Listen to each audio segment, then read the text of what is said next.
여러분, 오늘 우리가 함께 나눌 본문 말씀은요, 다윗이 지은 노래 중에 하나입니다. 다윗은 많은 노래를 지었는데 그 중에 한 노래의 일부분이 오늘 본문입니다. 19절부터 시작해서 27절까지가 사실 노래 전체인데 저희는 이제 일부만 읽은 것이죠. 근데 이 본문을, 이 노래를 연구한 학자들에 따르면 히브리어로 써진 노래 중에 단연 최고다라고 꼽는 굉장히 대단한, 멋지고 아름다운 노래라고 합니다. 물론 우리는 이제 한글로 번역이 되어 있다 보니까 그 부분을 다 캐치하지 못하지만 언어상으로 봤을 때는 그러한 대단한 노래다라는 겁니다. 이 노래는요, 두 사람의 죽음에 대한 노래로 슬픔의 노래입니다. 그 두 사람이 도대체 누굴까요? 다윗은 누구의 죽음을 그토록 슬퍼했을까요? 사무엘하 1장 17절 말씀인데요, 제가 읽어드리겠습니다. 다윗이 이 슬픈 노래로 사울과 그의 아들 요나단을 조상하고. 그렇습니다, 여러분. 다윗이 슬픔을 담아 부른 노래 속 두 명은요, 바로 사울과 그의 아들 요나단이었습니다.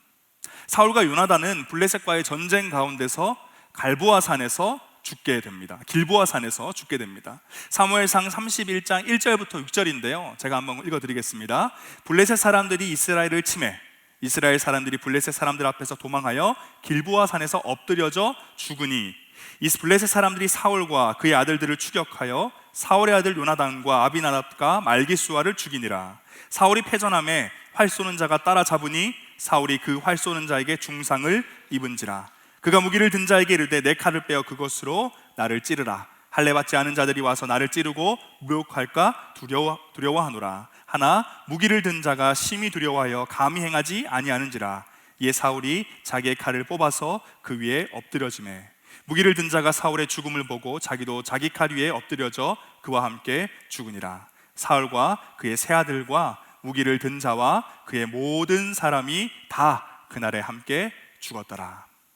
바로 이것이 두 아들이 아니죠, 사울과 그의 아들의 죽음에 관한 기록인데요, 길보아 산은 우리가 예전에 한번 다뤘던 그 세겜이라는 지역과 갈릴리라는 바다의 그 사이쯤에 있는, 세겜에서 쭉 올라가다 보면, 갈릴리 쪽으로 가다 보면 마주하게 되는 산입니다. 굉장히 높은 산 중에 하나인데요, 거기서 바로 사울과 그의 아들 요나단이 죽임을 당했습니다. 여러분, 오늘 함께 살펴보고 있는 이 노래에는 사울과 요나단의 죽음에 대한 다윗의 깊은 슬픔이 담겨 있습니다. 먼저 19절 한번 보면요, 이스라엘아 내 영광이 산 위에서 죽임을 당하였도다. 오호라 두 용사가 엎드려졌도다. 25절도 보겠습니다. 오호라 두 용사가 전쟁 중에 엎드려졌도다. 요나단이 내 산 위에서 죽임을 당하였도다. 마지막 27절입니다. 오호라 두 용사가 엎드려졌으며 싸우는 무기가 망하였도다 하였더라. 여러분, 지금 다윗의 이 노래 가운데 그는요, 반복하고 있는 한 부분이 있습니다. 그건 바로 오호라 두 용사가 엎드려졌도다입니다. 두 용사는 당연히 사울과 요나단이겠죠. 20절에 보면 다윗은 지금 그들의 죽음이 이방인들 가운데 소문이 안 났으면 좋겠다를 표현하고 있어요. 블레셋 땅에 있는 이 가드에도 알리지 말고, 또 블레셋 해안가 중에 하나인데 아스글론 거리에도 전파하지 말지어다. 그 이유는 블레셋 사람들의 딸들이 즐거워할까, 할례 받지 못한 자의 딸들이 개가를 부를까 염려로다. 21절에서 다윗은 사울과 요나단이 죽음을 맞이한 이 갈보아 산, 이 갈릴리 바다와 세겜 사이에 있는 그 산을 저주하기까지 합니다. 21절입니다. 길보아 산들아 너희 위에 이슬과 비가 내리지 아니하며 재물 낼 밭도 없을지어다. 다윗은 자신의 노래를 통해서 사울과 그의 아들 요나단의 죽음을 진심을 다해 슬퍼할 뿐만 아니라 그들의 살아왔던 삶을 또 칭송합니다. 찬양합니다. 23절과 4절인데요, 사울과 요나단이 생전에 사랑스럽고 아름다운 자이러니 죽을 때에도 서로 떠나지 아니하였도다. 그들은 독수리보다 빠르고 사자보다 강하였도다. 이스라엘 딸들아 사울을 슬퍼하여 울지어다. 그가 붉은 옷으로 너희에게 화려하게 입혔고 금놀이개를 너희 옷에 채웠도다. 사울과 요나단은 사랑스럽고 아름다운 사람이었다라고 다윗은 노래합니다. 또한 그들은 용사로서도 부족함이 없었는데 독수리보다 빠르고 사자보다 강했다라고 노래하죠. 뿐만 아니라 왕이었던 사울은요, 그의 좋은 통치로 인해 이스라엘 백성들은 화려한 붉은 옷을 입을 수 있었고 금놀이개로 그들의 옷을 채울 수도 있었다라고 노래합니다. 사랑하는 여러분, 오늘 본문이 적힌 다윗의 슬픔의 노래를 보면 여러분들은 무엇이 느껴지십니까? 다윗은 사울과 요나단의 죽음을요, 지금 진심으로 슬퍼하고 있습니다. 진심을 다해 애도하고 있는 겁니다. 그런데 여러분, 뭔가 이상하지 않습니까? 다윗이 친했던, 그래서 너무나도 아꼈던 요나단의 죽음에 대해 이렇게 슬퍼하고 그를 칭찬하는 건 당연히 이해가 됩니다. 그런데 사울에 대해서 지금 다윗이 이런 마음을 가지고 있다는 건 쉽게 이해되지는 않습니다. 다윗과 사울의 이 불편한 관계가 있기 때문인데요, 그 불편한 관계의 시작은 다윗이 골리앗을 죽여서 이스라엘 가운데 승리를 가져온 이후부터였죠. 이스라엘 사람들이 자신의 이름보다 다윗의 이름을 더 많이 부르고 더 높이는 것을 보면서 사울은 불쾌해하기 시작했습니다. 그러다 어느 날은 자신의 앞에서 수금을 타고 있던 다윗을 향해서 자신의 손에 들린 창을 그에게 던져버리죠. 다른 것도 아니라 창을 던진 겁니다. 2번이나 던집니다. 왜 던졌을까요? 죽이려고 던진 것이죠. 자신보다 더 뛰어난 지혜를 가진 다윗을 보며 그는 그의 아들과 모든 신하들에게 아예 명령을 합니다. 그를 죽이라고. 이후에는 자신 앞에서 수금을 타고 있던 다윗을 향해서 이번에는 손에 들려있던 단창을 그에게 던지기도 합니다.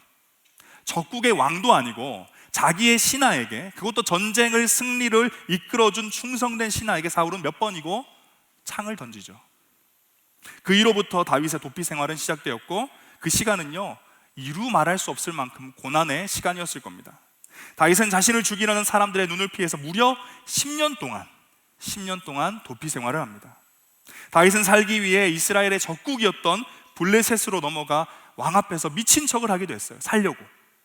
한 나라의 왕이었던 사울은요, 다윗이라는 이 한 사람을 죽이기 위해서 날마다 수천 명의 사람들을 모아 그를 쫓도록 했습니다. 다윗은 그런 자신의 모습을 이렇게 표현하는데요, 사무엘상 26장 20절입니다. 그런즉 청하건대 여호와 앞에서 먼 이곳에서 이제 나의 피가 땅에 흐르지 말게 하옵소서. 이는 산에서 메추라기를 사냥하는 자와 같이 이스라엘 왕인 한 벼룩을 수색하러 나오셨음이니이다. 메추라기를 사냥하는 사냥꾼 같이, 벼룩을 잡는 사냥꾼 같이 자기가 지금 쫓기고 있다는 거예요. 왕과 나는 너무나도 작은 존재인데 도대체 왕은 왜 그렇게 강력한 힘과 군사로 나를 죽이려 드는 것입니까? 주님, 주 앞에 애통해하며 슬픔의 고백을 한 것이죠. 여러분, 바로 앞에 있는 자신을 향해서 창을 던지고 단창을 던지고 무려 10년 동안 날 죽이기 위해 수천 명을 데리고 다니며 벼룩 잡듯이 쫓고 살기 위해 미친 척도 해야 됐고 적국에게까지 가서 빌붙으며 연명하는 삶, 바로 이것이 사울 때문에 다윗이 살아갔던 지난 날이었습니다. 그렇다면 여러분, 다윗은 사울을 보면 화내야 되는 거 아닌가요? 원망하고 싶지 않았을까요? 믿지 않았을까요? 아니요, 좀 더 사실 더 격한 표현을 써야겠지만 아마 그의 마음은 이러했을 거라 생각이 됩니다. 만약 우리가 다윗의 입장이었다면 우리는 어떤 마음이었을까요? 그런 다윗이요, 어느 날 사울의 죽음의 소식을 듣게 되는 겁니다. 그런데 여러분, 우리가 앞서 나눴던 것처럼 다윗은 지금 사울을 원망하고 미워했던 것처럼 보이지가 않아요. 전혀 그런 마음이 느껴지지 않습니다. 오히려 사울의 죽음을요 진심을 다해 슬퍼하고 가슴 아파하고 있습니다. 사랑하는 창공 형제 자매 여러분, 그 누구라도 사울과 같은 마음과 태도를 가지고 자신을 죽이려고 그게 무려 10년 동안 지속된다면, 그렇게 나를 쫓아온다면 그 사람을 미워하지 않는 것이 오히려 더 이상한 것이겠죠. 그렇다면 오늘 사울을 향한 이 슬픔의 노래를 부르고 있는 다윗은 단순히 너무 착하고 너무 마음이 넓어서 그런 것이었을까요? 아니면 착한 척, 마음이 넓은 척을 하고 있는 것일까요? 장로 형제 자매 여러분, 오늘 함께 나누고 있는 성경은 사무엘서에 속해 있습니다. 사무엘 하지요. 사무엘 상과 하로 나눠져 있는 이 사무엘서는요, 이 상권과 하권을 관통하는 주제가 하나 있습니다. 사무엘서의 시작 사무엘상 1장에 등장하는 한 여인의 사건을 통해서 우리는 그 주제를 발견할 수 있는데요, 자식을 낳고자 기도했던 한나의 기도에 하나님은 응답하시고 사무엘이 태어나고 그에 대한 감사로서 한나가 하나님께 드린 기도의 한 부분을 제가 읽어드리겠습니다. 사무엘상 2장 6절인데요, 여호와는 죽이기도 하시고 살리기도 하시며 소홀에 내리기도 하시고 거기서 올리기도 하시는도다. 한나는 자신의 기도에 하나님께서 죽이기도 살리기도 하신다, 하나님께서 가난하게도 부하게도 하신다, 하나님께서 낮추기도 높이기도 하신다는 것을 고백해냅니다. 그리고 바로 이게요 사무엘서 전체를 관통하는 핵심 주제입니다. 하나님의 주권이죠. 하나님은 하신다라는 거예요. 하나님께서 하신다라는 겁니다. 좀 더 구체적으로 말한다면 우리의 삶의 주인이 하나님이다라는 겁니다. 우리의 삶을 하나님이 이끌어 간다입니다. 바로 이것이 사무엘서 전체를 관통하는 주제입니다. 그리고 오늘 본문을 기록한 다윗은요, 이 주제를 정말 자신의 삶으로 살아낸, 그래서 하나님을 자신의 삶의 주인으로 삼고 하나님의 주권을 철저하게 인정했던 사람입니다. 다윗은 누구보다도 다윗 자신의 삶을 하나님이 이끄셨다는 것을 인정하고 믿었던 사람이에요. 그렇다면 여러분, 하나님이 내 삶의 주인이고 내 삶을 하나님이 이끌어 가신다면 우리는 뭘 하면 될까요? 그냥 가만히 있으면 될까요? 어떤 삶이 도대체 하나님의 주권을 인정하며 그분의 인도하심을 쫓아가는 삶일까요?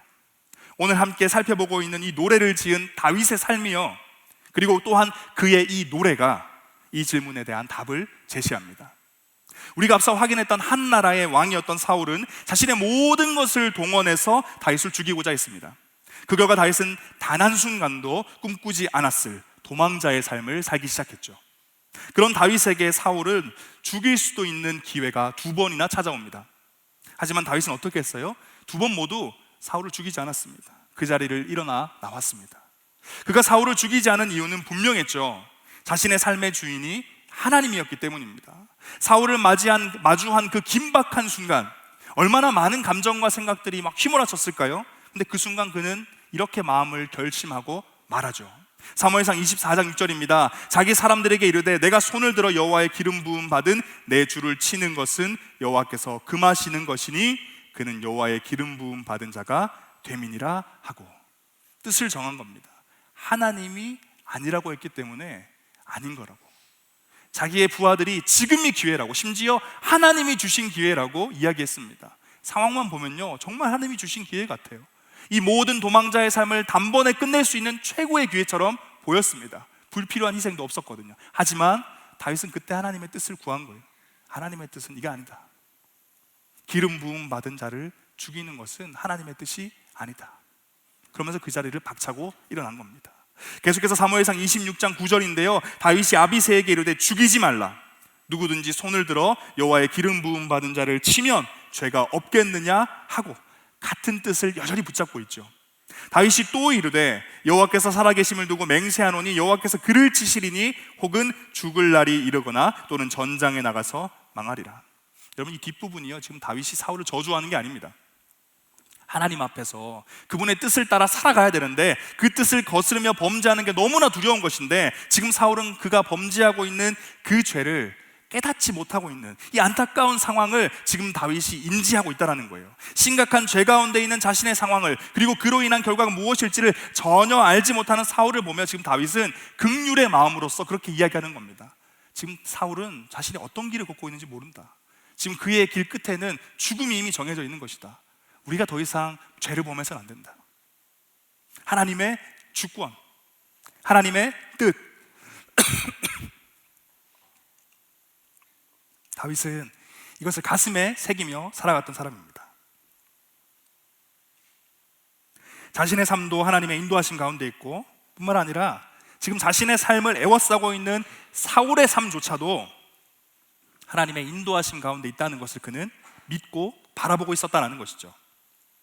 물론 다윗 또한 우리와 같은 사람이기 때문에 쫓겨다니는 그 삶, 살아가는 그 언젠가는요, 저무는 해를 바라보며 사울에 대한 미워하는 마음이, 하나님에 대한 원망하는 마음이 불쑥 튀어나왔을 수도 있을 겁니다.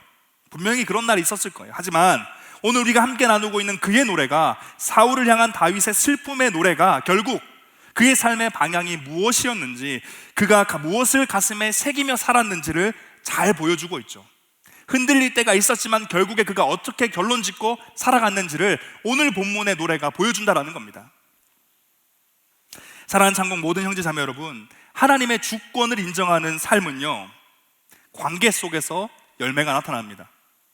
하나님께 자신의 인생을 맡기고 하나님의 뜻을 쫓고 하나님의 인도하심을 온전히 믿는 사람은 자신의 삶 속 수많은 인간관계들, 그 중에서도 원수라고 해도 될 만큼 어려운 관계 속에서도 사랑의 열매를 맺습니다.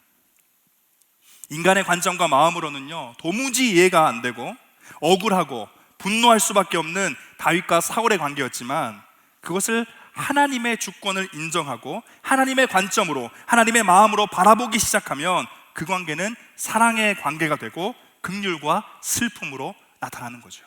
지금 다윗이 그의 노래를 통해 이것을 보여주는 겁니다. 장군님제 자매 여러분, 우리는 지난 주일에도 오늘과 같은 주제의 말씀을 나눴습니다. 하나님이 우리의 인생의 기초가 되셔야 한다. 그래서 십자가만을 자랑하고 선한 열매를 맺으며 그리스도의 향기를 풍겨야 한다. 나눴습니다. 근데 여러분, 제가 오늘 말씀을 준비하며 또 묵상하는데요, 정말 하나님이 인생의 기초가 되는 사람, 하나님이 내 인생의 기초가 되는 사람은, 하나님의 뜻만을 쫓겠다라고 고백하는 사람은요, 열매를 맺을 수 있고 또 맺어야 하는 최고의 열매가 있다는 거예요. 그 최고의 열매는 결국 인간관계입니다. 우리가 하나님의 주권을 인정하는 사람이라고 한다면 그 인생에서 맺을 수 있는, 또 맺어야만 하는 최고의 열매는 결국 인간관계예요. 자신을 죽이려고 무려 10년 동안 쫓아다니는 사울의 죽음을 보며 자신의 가장 소중했던 친구의 죽음에 대한 슬픔과 같은 슬픔으로 노래했던 다윗, 그의 삶이 오늘 성도로 살아가는 하나님의 뜻을 쫓고자 노력하고 있는 우리에게 지향점을 제시해주고 있는 것이죠. 이번 주 제가 점심 식사를 하고 있었는데요, 식당이 크지 않았습니다. 그러다 보니까 건너에 있던 테이블의 대화가 무슨 라디오 청취하는 것처럼 다 들어오더라고요. 대화 중에 한 분이 가볍게 이런 말씀을 하시더라고요. 어딜 가나 악한 사람들이 있어요. 그러니까 옆에서 맞아요. 그럼 어떻게 해야 되는지 아세요? 하니까 답을 이렇게 하는 겁니다. 제가 더 악해지면 돼요. 여러분, 우리가 종종 나눴던 서로가 서로에게 지옥이 되어가는 이 시대의 단면을 보는 것 같아서 굉장히 안타깝고 슬펐습니다. 어려운 관계, 힘든 관계를 어떻게든 풀어내려고 아름답고 행복한 관계를 맺고 싶은데 아무리 애를 써도 안 되기 때문에 어쩔 수 없이 선택한 방법이 아마 그게 아니었을까요? 근데 여러분, 이 시대 가장 어려운 그 인간 관계에 대한 완벽하고도 유일한 해결책이 여기 있습니다. 바로 내 삶에 대한 하나님의 주권을 인정하는 거예요. 나의 시선과 마음이 아니라 하나님의 시선과 마음으로 바라보기 시작한다면, 그렇게 대하기 시작하면요, 그때부터 도무지 풀 수 없었던 엉킨 관계의 실타래가 풀리기 시작하는 겁니다. 물론 결코 쉽지 않을 겁니다. 다윗도 광야에서 보낸 10년의 삶 동안요, 하나님 앞에 올려드린 시편 속에 그의 기도가 그걸 잘 보여주죠. 눈물로 밤을 그가 얼마나 지새웠을지, 끓어오르는 분노와 목이 메이는 답답함으로 얼마나 좌절했을 우리는 감히 상상할 수 없습니다. 하지만 그 과정 가운데 하나님께서는 결국에 다윗을 변화시켜 가셨다는 거예요. 그래서 결국엔 그로 하여금 관계 가운데 사랑의 열매를 맺게 하셨다는 겁니다. 이제 설교를 마무리하고 헌신성을 고백할 텐데요, 십자가에 달리신 예수님께서는 자신을 매단 자들의 죄를 사해 줄 것을 간구하십니다. 그렇게 사랑으로 전심과 진심을 다해 가르치고 위로했지만 예수님을 쫓던 종려나무 가지를 흔들던, 환영했던 수많은 이스라엘 백성들은 물론이고 제자들조차 예수님을 다 배신했죠. 그런 그분 대신 강도를 석방하며 결국에는 그분은 십자가에 못 박게 만들었습니다.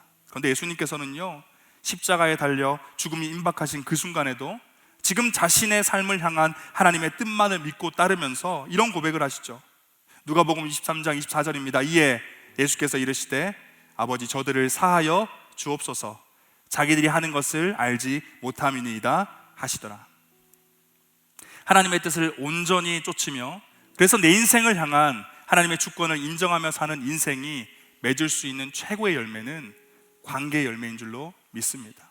예수님께서 십자가에 돌아가시는 그 순간, 그토록 사랑하며 애정하고 가르쳤던, 또 자기를 환영했던 이스라엘 백성들이 등을 돌리고 제자들이 배신하며 자신을 십자가에 못 박고 있던 그 순간에도 예수님은 자신을 향한 하나님의 뜻을 온전히 믿으며 관계의 열매를 맺으신 걸 보여주셨죠.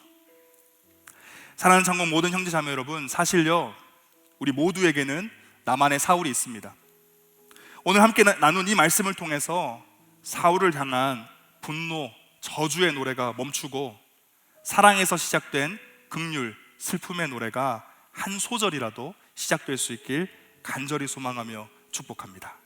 이제 우리 다 함께 일어나셔서 헌신성을 고백하시고 기도의 자리로 나아가겠습니다.